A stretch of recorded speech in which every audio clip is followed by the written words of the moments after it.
A recent series of high-level meetings in Washington has exposed growing tensions between the United States and Ukrainian President Volodymyr Zelenskyy, as top officials signal a shift in approach to the ongoing conflict with Russia. State Department spokesperson Tammy Bruce emphasized Washington's commitment to Ukraine, but hinted at frustrations regarding Zelenskyy's handling of diplomatic efforts. After the Friday situation with President Zelenskyy, and Secretary Rubio was in the room, it was a surprise that his behavior took a turn, and in the Oval Office. And it was clear, as the president had stated publicly, that he was not ready for peace, that there was one thing that he should not do, and that was damage the nature of what was transpiring there, because we want to help him. We want to help Ukraine. We have been the biggest supporters of Ukraine in this conflict than anyone else in the world. Meanwhile, retired Lieutenant General Keith Kellogg, appointed by President Trump as his special envoy for Ukraine and Russia, provided a blunt assessment of the situation. He underscored the necessity for Ukraine to engage in diplomatic discussions, warning that misreading signals from Washington could have consequences. When I was in Kyiv 2 weeks ago, I was very clear to President Zelenskyy the outcome if we didn't have a signed agreement. I was blunt and clear that this was a thing that could have happened. Sometimes, and I will be very honest with you, some people always misread the room with President Trump. And you better understand when you play with President Trump where he's going to and what he's, when he goes for some type of a deal. And what happened is President Zelenskyy, he misread the room last Friday, and I think he misread what I was telling him when I was in Kyiv as well. Kellogg described a stage-managed approach for Zelenskyy's visit to Washington, which was derailed by an unexpectedly combative press conference. Kellogg suggested that the Ukrainian leader's miscalculation had prompted a reassessment in U.S. policy. The American media, right now you guys are going around. What happened became a very combative press conference that went on for almost, 50 minutes. That caught everybody a little bit by surprise. I was, right there. And I think what happened is everybody said, wait a second, this is not what we thought this was going to be. You don't negotiate peace discussions in public. You don't try to challenge the President of the United States in the Oval Office that, in fact, you need to side with me and not the Russians. You don't become an independent interlocutor if you look at something like that. And he was forewarned. It's not like President Zelenskyy was not made aware that this is what we wanted out of the Ukrainians, to basically say, go here, it sets the next stage. One of the most significant developments appears to be a temporary halt in U.S. military support and intelligence sharing with Ukraine.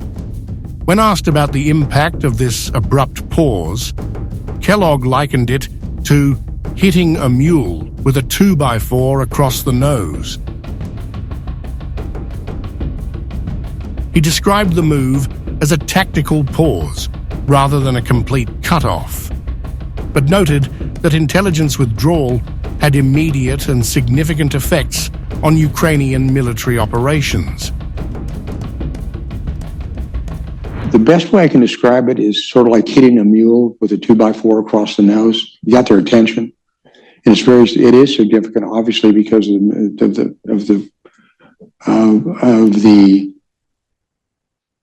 the support that we give. Okay, but it's one way to sort of get your attention to do it. But it's a pause. It's not an end, and it's then up to them to do it.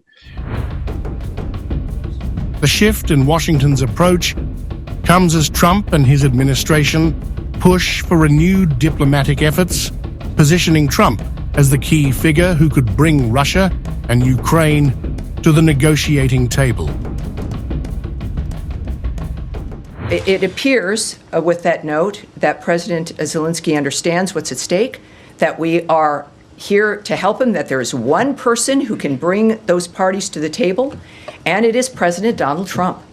The Secretary has understood that from the beginning.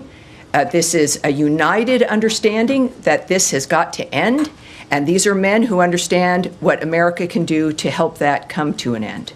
And I would believe, with what has been said before, that in fact, if the President and the Secretary believe that President Zelenskyy is serious and that we can move forward, they have stated, in fact, that we would.